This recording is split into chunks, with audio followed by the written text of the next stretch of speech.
Thank you, Adam, and good morning, folks. We have a lot of information to get across to you today, so I won't spend a lot of time talking here.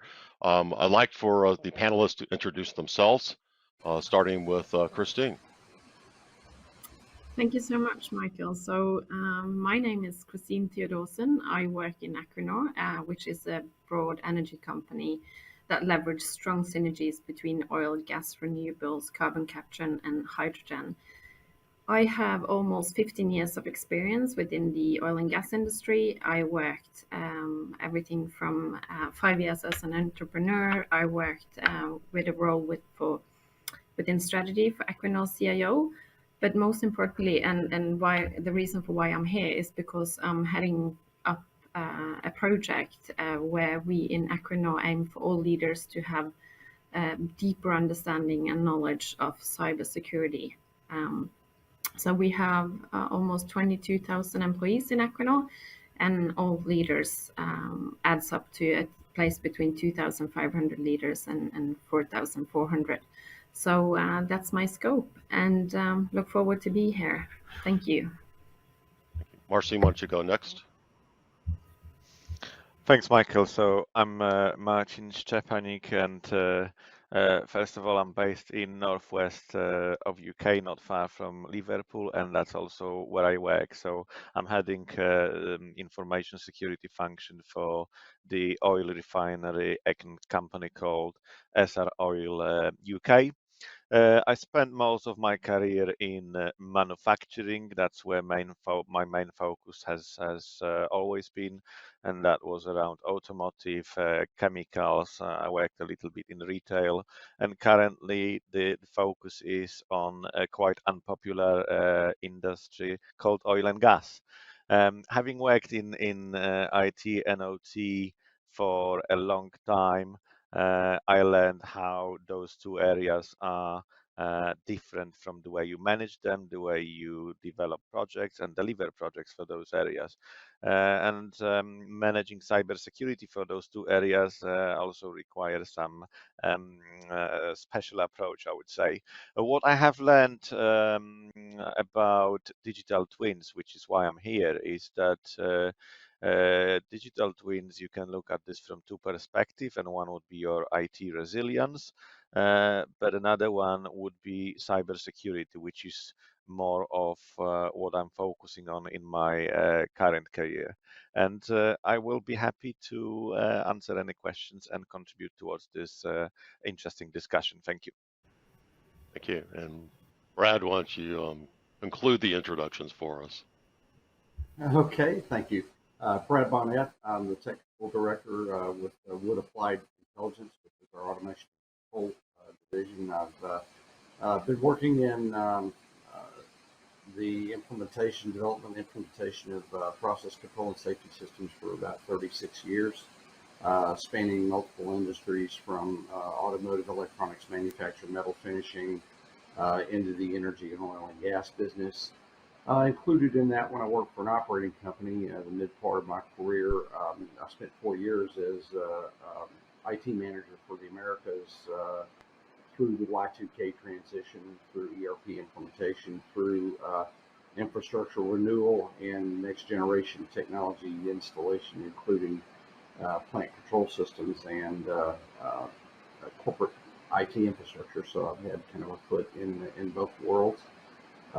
And presently, in my role at Wood, we are an integrator and a delivery agent for control systems technology, which does include digital twin technology, and also obviously the cybersecurity, which we've now matured to the point that we realize that cybersecurity is not something you add on, but you've got to weave into the fabric of your infrastructure and your control and information systems.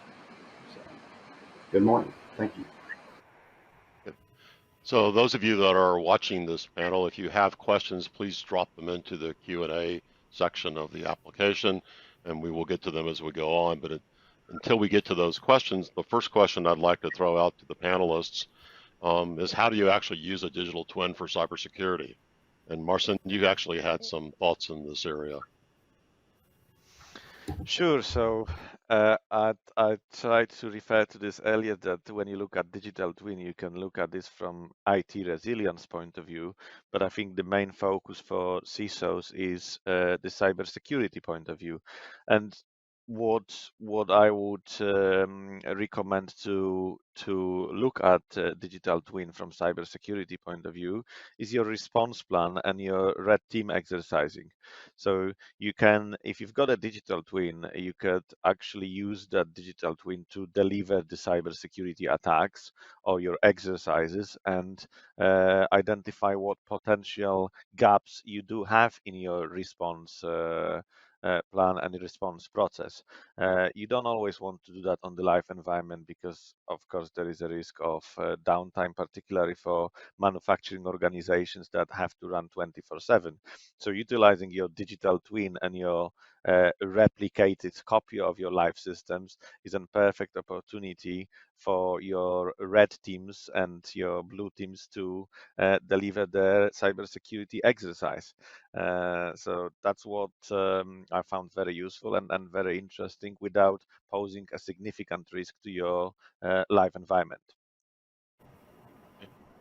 Brad, Christine, anything to add to that one?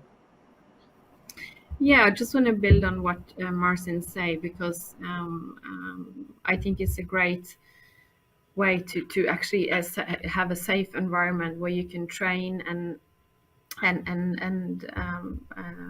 yeah, really learn how to operate within a real world example. But also, I want to say that it's very tempting with the digital twin or all the possibilities that are available today. And I'm representing the leadership side, the opposite side, which sees all the possibilities that, for example, a digital twin have. And it would be very tempting to jump on without any further or deep enough analysis in terms of what risks do we impose, even in a digital twin. So I want to throw the conversation a little bit in that direction, and also look on what sort of risk we can impose even within a digital twin. Heading over to you, Brad. Yeah, so as I see two avenues, which, Marcin talked about using it for more or less as a live lab environment for red team, blue team exercise. But one of the things you can also do with a digital twin is you actually also can have the curricula-based scripted environment where you actually have pre-developed scenarios that you can drill on. And to me, that's very important. Emergency preparedness. If you haven't rehearsed it, if you haven't practiced it, you're not likely to respond in an appropriate manner. So the use of the digital twin actually allows two avenues of utilization. One is for the live unscripted red team, blue team, which is really good because it's live and surprising, and you've got a live adversary at the other end. But the other one is also to take pre-scripted scenarios which are indicative or representative of cyber compromise and cyber incidents, and use those to prepare personnel on what do I do what do I do in the event of what appears to be a denial of service attack? What do I do if someone appears to have gained control of my console remotely? And those are things that also can be scripted into curricula-based scenarios within digital twin, within operator training simulator systems, to actually develop, refine, and practice your response procedures to a cyber incident. And you talked about during our pre-session about a couple of real-world incidents that you could work through this particular situation. If you'd like to provide a little bit more information on those. There's a little bit of a contrast. Yeah, if we go back to the incident that occurred a few years ago, that was an attack on the Ukrainian power generation capacity, multiple facilities, providers in the grid network. What happened was a live attack. It was a well-planned live attack from the IT standpoint. It was to some degree fortunate that not as much was known about how the facilities actually operate or what could have been done to potentially cause worse damage. But the operators were faced with a scenario where they could see somebody live in their system, but they'd never really gone through what do you do if somebody else is in my system? So they had difficulty responding to that, and it resulted in extended outages of facilities and some damage. And more recently, we've had Oldsmar, Florida, a public utility, municipal utility, water treatment utility. In that case, an operator noticed that something was happening with one of his consoles, and he wasn't doing it. Somebody was remote into his system and making operational moves on his HMI, on his graphics. The difference is in the Oldsmar situation, the operator, and I'll say, I don't know, I suspect it sounds like it was by sheer luck, had the intuition to take actions that inhibited the intruder from having a worst consequence scenario, was able to isolate, shut down the pumps, and prevent the moves that were being made on the control system from an outside intruder from propagating into potentially a much higher consequence physical incident. And those are things that, these are cases where somebody sees something happening and they haven't really drilled on it before. And that's really important. We know this, and we've learned this for years of emergency response and disaster preparedness in facilities, that if you haven't thought about it, you haven't drilled through it and gone through what do I do if, then the likelihood of you having an effective response is very low. And I think that's where a digital twin is a great tool in the tool belt to actually go through and rehearse those procedures and find weaknesses in those procedures to ensure you have an effective response if and or when something is compromised within your system. Okay. So if you're going to start with digital twin for cybersecurity, what's the low-hanging fruit? Christine, you had some thoughts in this area. Yes, I would say the low-hanging fruits are really to have, as I said previously, a risk analysis or structured risk analysis process and good understanding of the scope of what we are doing and what we are not doing, and also to train our leaders and employees to understand the smaller technicalities of how we can work within a digital twin. And also, but most importantly, and I want to build on what you said, Brad, in terms of training. I can't say that enough, because it's so important to actually create that dual world and to get to know yourself when you're in that world, and how you would act and how you would pretend in a scenario. And I've been taking place in those trainings myself for a number of years within operations and safety. And I have to admit, I got to know myself a little bit better once that pulse is going up. So I encourage really everyone to emphasize and utilize the possibilities within the digital twin. And for me, that's the low-hanging fruit. Brad, Marcin, anything to add? Yeah, I think you could use it for potential training of your staff without needing to travel a lot or organizing dedicated session on in the location where the main data center is. And the benefit of digital twin is that you can clone your systems and reconfigure them slightly for the scenario that you want to train your IT staff on.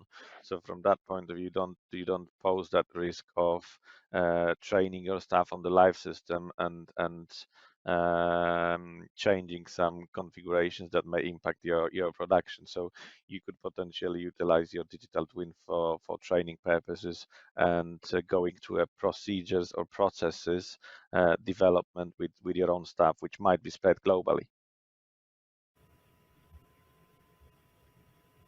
Yeah, Brad, some of the low-hanging fruit, and I don't want to say low-hanging fruit. To me, the high-value fruit is if you've already got a digital twin, and I'm assuming you already have a digital twin, you've already invested developing the process models, whether they're moderate fidelity, medium fidelity, or high fidelity.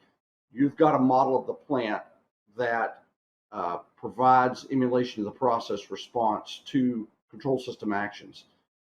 And with that, you can invoke things like, okay, what happens if we force all of our outputs on? Let's turn all of our outputs on in the system and let's see what happens. So you actually have that environment to put your red hat on and say, if I'm an attacker, what's an easy get on this system? Do I need to analyze all the programming configuration of the system, or could I just go grab outputs and start messing with outputs? What does that look like?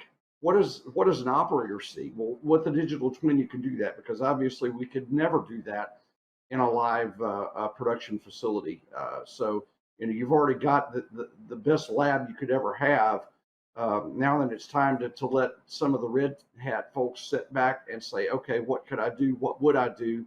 And then begin to train and drill on that. And from that, then develop curricula scenarios that you then can repeat for later audiences and later trainee scenarios.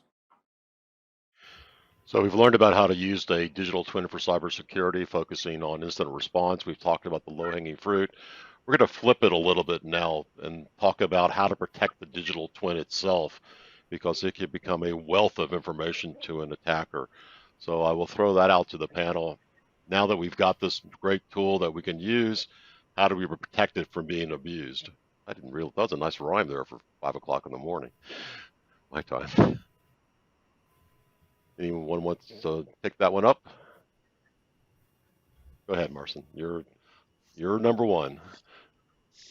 So I guess from cybersecurity point of view, the main purpose of using digital twin is when things go wrong. So when your main infrastructure is affected by either incident or a hardware failure, you want to make sure that your digital twin is prepared for that and doesn't rely on any components from your live system.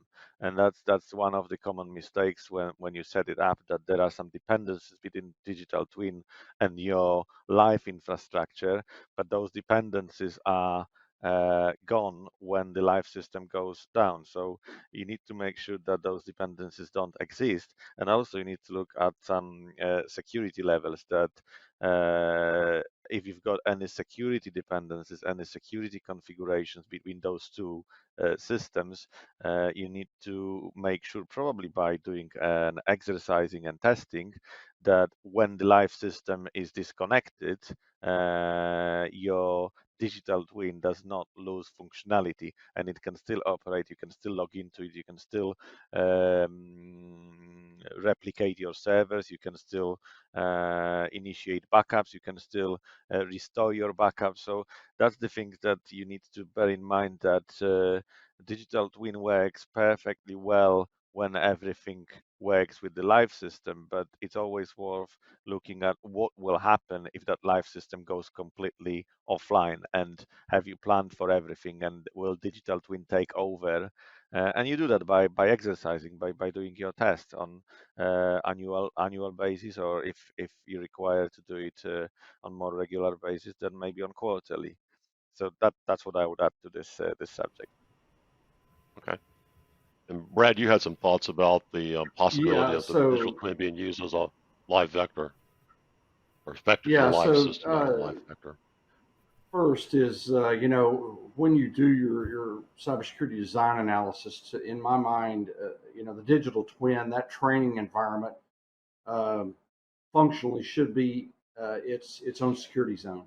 If you follow the IEC 62443 models, if you look, it has different vulnerabilities. Although it's a twin of your live system, it also it offers different attack vectors. So the digital twin should be a sandbox environment in which it's in its own security zone, and you have a critical transport criteria and security measures for the movement of data and information into and out of it, both from the live system, but then also the systems you're having to maintain. And it's really important to maintain that cyber hygiene.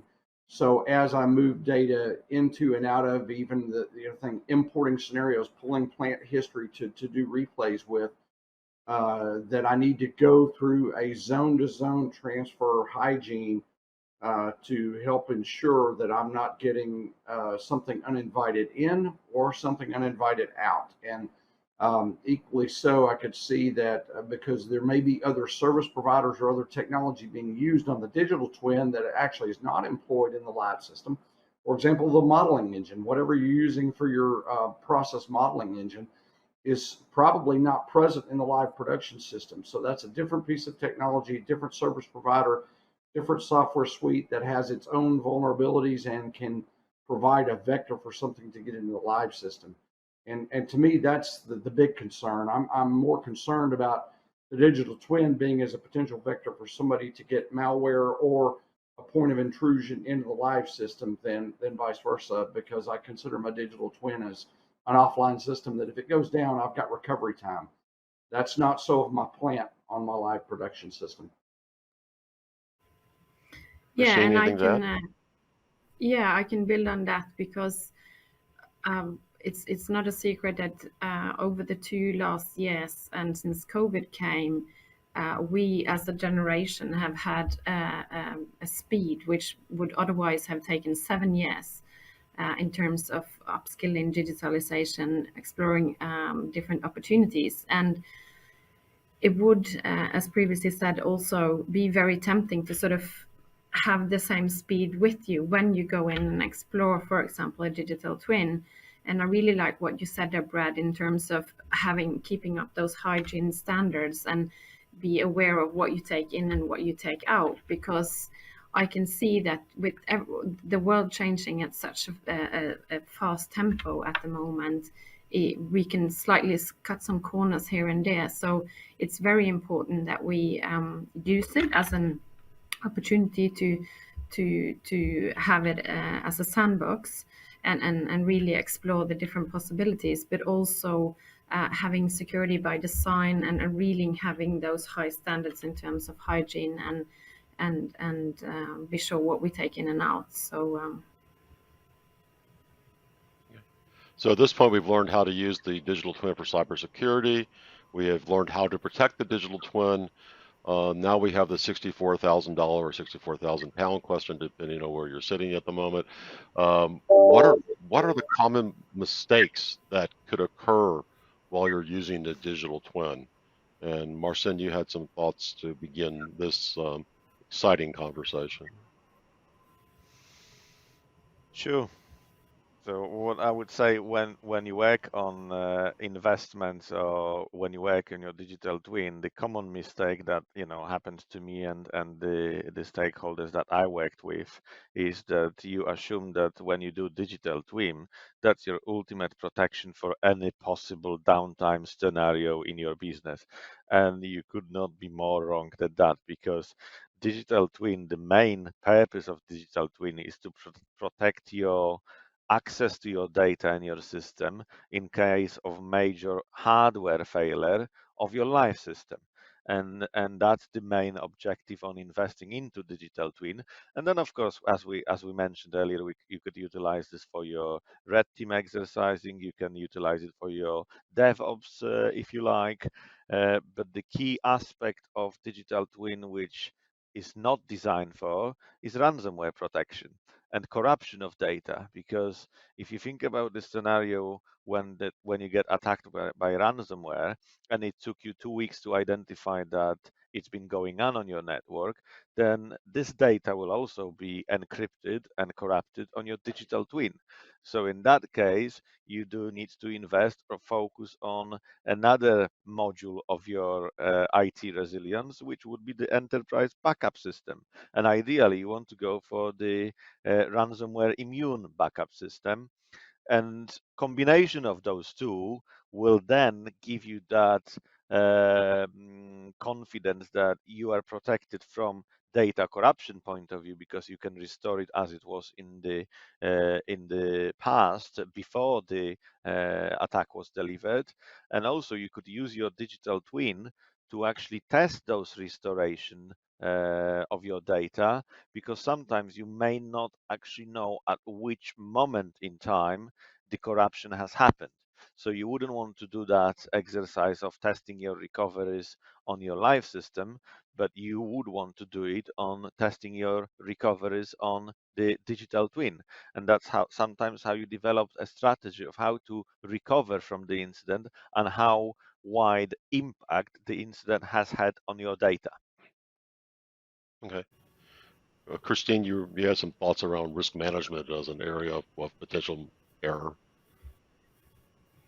Yeah, and I really want to emphasize the barrier that we as employees, or call it the human barriers within cybersecurity, and that we should not underestimate that. And you wrote an excellent article as a preparation for the session, and Brad, and where you have the teardrop model, and it really emphasized that we need to have humans as a barrier, and to use your wordings there in terms of human intuition together with risk management. So if I can build on that theory, my sort of approach within that would be to have a good technical a triangle with a good technical focus and the human barrier, but also to put it together through a risk analysis and a clear definition of a scope. Don't know if you want to pick up on that, Brad. Yeah, I think that's a good point, and we actually kind of touched on it with protecting the digital twin. Now, some of the common mistakes is, you know, the digital twin is a tool, but it also can be a risk vector. It can be a threat vector. And I think that's very important. If you got to make sure that your coupling and your zoning and those transports in and out from your live system are appropriately managed, and you practice the hygiene. But I'll add also that, you know, probably the death of most digital twins is usually the result of that lack of maintenance, of keeping the models current to the process, or keeping the control system technology current to what's in the facility. It takes a lot of work. And now we're going to add on the work that we've got to do in order to maintain cyber hygiene. So, you know, if you're going to invest in a digital twin, realize that it is going to require upkeep and maintenance. But also don't underestimate its value as an asset, because it gives you that sandbox environment that you can do the what if scenarios and say what would happen if, whether it's a cyber scenario or a process upset scenario. That's its purpose, is to help you see how your plant would actually respond, so that your people can develop you know, the procedures and the what I call muscle memory, that natural reaction to those incidents that actually is effective. And don't underestimate the value of the people. And the digital twin is a fantastic tool to really hone your people's skills in responding to upsets in the facility, regardless of what type or what their initiating source is, and developing that intuitive response model that they need to have in order to run your system efficiently and safely. And I'll throw in one thing that tends to happen sometimes in cybersecurity circles, which is the concept that cybersecurity is the thing that gets in the way of people doing their business. Those of us in cybersecurity need to realize that we need to be an enabler. You've got to have the cybersecurity in place, kind of as Brad was mentioning. I mean, the digital twin has a lot of benefits to you, but if you don't protect it, you can incur a significant amount of risk that gets in the way. So you need to position cybersecurity as being that enabler that enables you to get those benefits without taking exceeding or excessive risk in getting to those particular points. So that's another common mistake that usually occurs around here. So we're getting toward the home stretch. I guess I'll throw another question out here. How good does the digital twin have to be in order to, or what fidelity does it have to realize these benefits? You know, how much work do you have to put into it to make this actually work? Since we haven't really discussed that one beforehand, I'll open it up to see who would like to speak first. Don't be shy. Go ahead, Marcin. You just talk. We I don't have to raise hands here. I can try. So, uh, I would say the most important thing is exercise. From the investment point of view, how many times we've worked on projects when you get a budget assigned, you get your project delivery team, you deliver the solution, and then you just leave it, and it's not maintained after that. So what I have learned in my career is that you need to exercise, you need to do those tests, and you need to get as many people involved as possible, because when you do those tests, I can guarantee that there will always be something that you have not accounted for in the past. And then on that occasion, you document it and you try to improve it next time. And then next time you find something else because you've changed your configuration since then. So in order for your investment of digital twin to work, you always need to account for doing regular testing and maintaining that investment to learn what needs to be changed. And another thing is that you implement your digital twin, and then you do a lot of changes on your live environment, and there's a lot of dependencies between systems that may change. So you need to account for that, and you need to again do your test to make sure that all those changes that happened in your live environment have been replicated to your digital twin. So my message for this comment would be that don't underestimate the importance of your people and their time in maintaining the system and all the processes around incident response, but also around business continuity. Okay. Brad, Christine, anything to add to that? Yeah, and I can add to that. I really support what you are saying there, Marcin. And to be really concrete, what we do in the leadership training that I'm currently heading up is that we use the industry best practice, the NIST framework.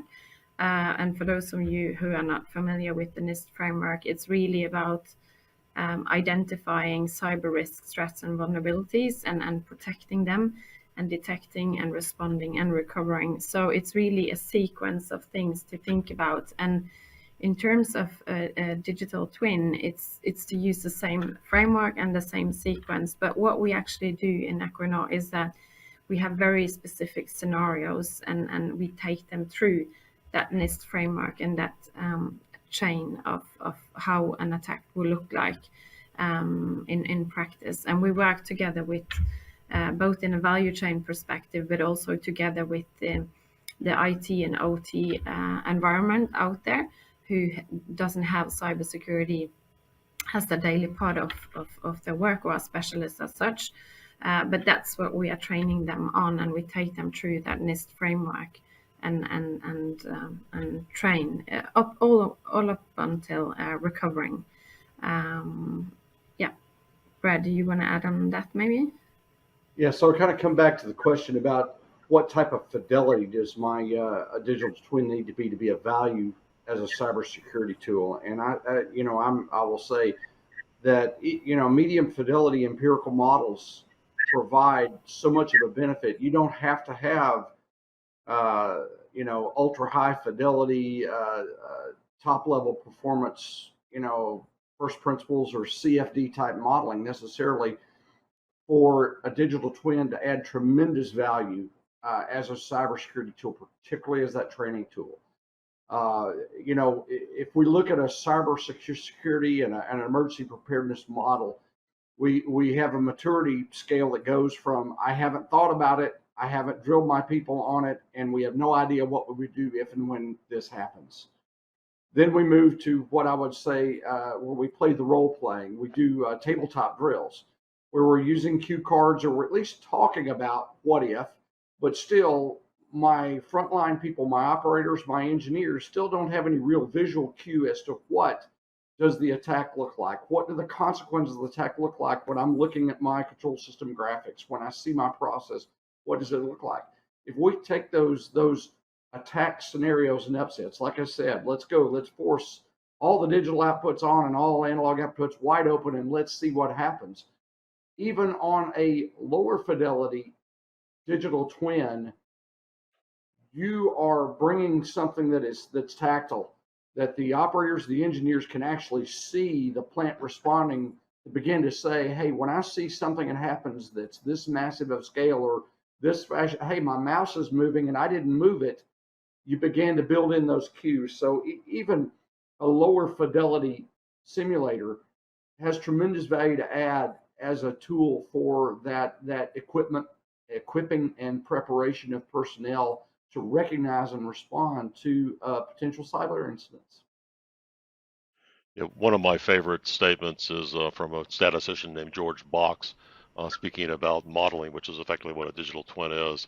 And his statement is that all models are wrong, but some are useful. And that's kind of where Brad was getting to, is as long as you're accurate, you will get useful information out of it. It's nice to be precisely accurate. That gives you the best situation, but it's sometimes better to sacrifice precision for accuracy. Because you want to hit the target if you're doing archery, as an example. You don't want to have all your arrows split themselves and miss the target completely because you get no points for that.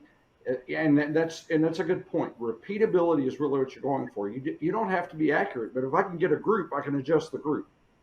And the repeatability that I know that I take some of these very plausible scenarios and impose those upon an operator, and I do it frequently enough. I do it once every 6 weeks, once every quarter, so that they get their time in the hot box, and I'll allow my red teams to abuse them, and or I take standard curricula. The standard curricula, what do I do if it, a denial of service? What do I do? Hey, somebody is in my system. I've got somebody who's trying to execute a live attack, and drilling on that, then you improve the repeatability with which your operator can respond effectively. So we're in toward the home stretch. That's two sports analogies in the last 30 seconds here of archery and horse racing. What would you leave the not the panelists, y'all are the panelists. What would you leave the audience with as a last thought regarding cybersecurity and digital twin? Christine, why don't you go ahead and start? Yeah, I want to go back to that human intuition being such an important barrier because first of all, we need to awaken that and we need to bring awareness. Then we need to inform and upskill where needed. And we're all different given the speed we had over the last couple of years.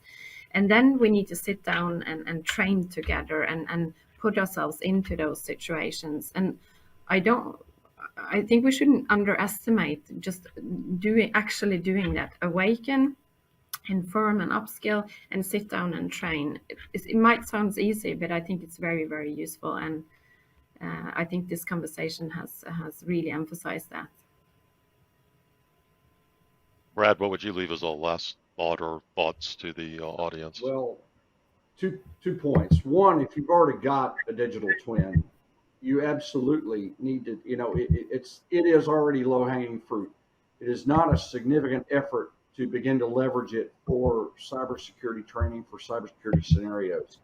If you've already got a process model and you've already got your plant built in a virtual environment, absolutely you should be using it to develop and refine your cyber recognition and cyber response scenarios. We talked about the NIST framework. It's a tool in that. And the other thing is, if you don't, you need to consider that because, the most vulnerable edge of the cybersecurity triangle are people. However, they also are our most underleveraged asset. Our front line are the people that are observing the system, and we need to get them activated and integrated such that they are part of our cyber security and cyber intelligence technology. That the power of those human minds that notice that their plant is behaving a little bit differently than it has in the past.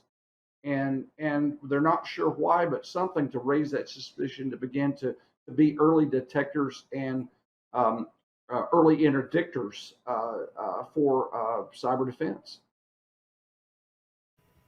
And last but certainly not least, Marcin. Sure. What I would say is that cybersecurity is no longer about being secure. That's how it used to be 10, 15 years ago. It's all about being able to detect and respond respond to your incidents. So the same way as we were looking in the past as the IT hardware failure resilience, and that's where digital twin was always helpful. I think nowadays it's all about making sure that you are able to respond to all the incidents the same way. And digital twin, your enterprise backups and your response plan is the way to do it. And you should exercises and you should prepare for those incidents to happen on a regular basis. And the more mature the organization becomes from cybersecurity point of view, the more prepared they are to respond to those incidents. And one more comment from me. I think over the last few years, there has been this constant argument between CISOs and CIOs. And I'm saying argument because from the CIO point of view, what they are concerned about is the IT performance and the IT robustness for the organization. While CISOs, they look at the infrastructure from the security point of view. And there is always a compromise between the two, and there is no golden rules about how to achieve this. But what I have learned in my career is that when you become a friend of CIO, then it makes it much easier to convince him and then the rest of the business to focus on your cybersecurity posture. And digital twin backups and response plans involving IT infrastructure teams and IT application teams is the way to achieve that. Thank you.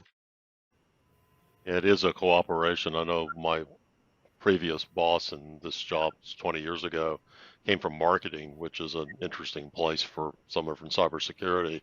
But he actually spent his first 6 months marketing cybersecurity to the rest of the organization and got complete buy-in from almost all the operating company presidents within about that time period. Took us a lot longer to get through the middle management, but that's another story altogether. So Adam, if you're still around, I don't know if there are any questions from the audience. If there are, I can't see them. But we got a few minutes, I guess, left if there are questions that we can answer from the folks that are attending the conference. And if not, we'll have dead silence for the next 9 minutes. Yeah, but whilst we're waiting for Michael, are you here, Michael? Well, I'm here. But whilst, yeah, sorry, Adam, sorry. That's good that you're here. No, I was. I'm not sure about that, but I sort of, yeah. Go ahead. It might be his digital twin, actually. Yeah, it might be. But I was just going to say the previous CIO in Equinor her name was Hannela. Say again, please. Yeah, I got an echo there. No, my previous boss was the Equinor CIO, Åshild Hanne-Larsen, and she really emphasized what you were saying there, Marcin, in terms of bringing the CISO close to her. So he was actually part of her team, and they really had a good collaboration. So I've seen that in practice, and when I worked in that team, in the strategy team for them. So you really have a point there. Are there any questions, Mike, popping up? No, I was going to. I was actually. Okay. Go ahead, Adam. I was going to say, because we're running on time because we've got a tight schedule this afternoon. So one thing I want to say, because there was a few points that were raised that I really liked. I love discussions on cyber because this is an area that I think people just take for granted. And I think you go through this type of event and you've got the nice things that people talk about, other things that people talk about. But the cyber, I see is probably the most important thing. And when I listen to a panel like this, it makes me think, if I was actually running a company and I was operating a digital twin, my God, I really have to sort this stuff out. And I think, Brad, you mentioned it even earlier. I think, if you haven't rehearsed it, if you haven't thought about it, you can't operate it. And it makes you think, my God, you've got to be aware, because these things happen. Cyber attacks happen. I think Marcin was talking about the ransomware as well, about how you need to sort of invest into that side of things. And this is a significant part of what people need to invest into. And it's surprising, I think Marcin mentioned this as well, that you need to convince people in the organization for this, because it's crazy. I mean, you should have buy-in from everyone, because once this fails, everything fails. And I think people don't realize it. What's the analogy? It's probably similar when you go to the dentist. You don't go to the dentist, do you? Until you have a problem. And it's the same with this. Why do you have a problem? But it's so emergency that you actually just do it, and you can spend a fortune doing it. So it's incredible. It's an incredible area. I really enjoy listening to the cyber side of things, and I really thank everyone for joining this, because for me, as a host, I absolutely love this area. So thank you very much for everyone joining in, and I really appreciate all of your input as well. All right.